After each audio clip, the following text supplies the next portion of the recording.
votre ministère, large ministère, il y a aussi les transports. Alors après Glazur, XL Airways demande son placement en redressement judiciaire. Cette compagnie aussi va vers une vente à la découpe? Écoutez, on est aux côtés de cette compagnie depuis ces derniers mois pour notamment l'aider à trouver des nouveaux investisseurs.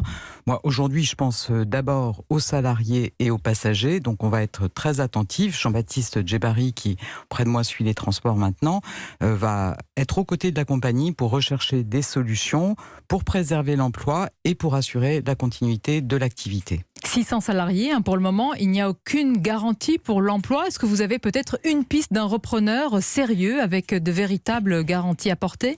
Enfin, je pense qu'on ne va pas présenter ici les solutions de reprise possibles, mais je peux vous assurer qu'on va continuer à travailler avec la compagnie, je vous dis, pour préserver l'emploi et assurer la continuité de l'activité. Les coups durs s'enchaînent pour l'aviation française. C'est la deuxième compagnie française en moins de 3 semaines à se retrouver dans une telle situation. Est-ce qu'il y a, Elisabeth Borne, un effet domino? Est-ce que vous le craignez?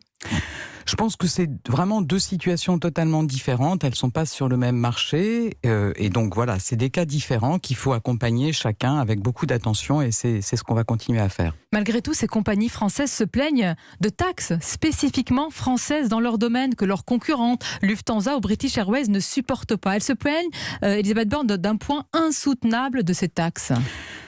C'est une réalité. Il y a des taxes en France, il y en a en Allemagne, il y en a au Royaume-Uni. Je pense aussi que les Français ils nous ont dit qu'ils souhaitaient que tous les modes de transport participent aussi au financement de nos transports propres, par exemple. Et c'est ce qu'on a décidé de faire.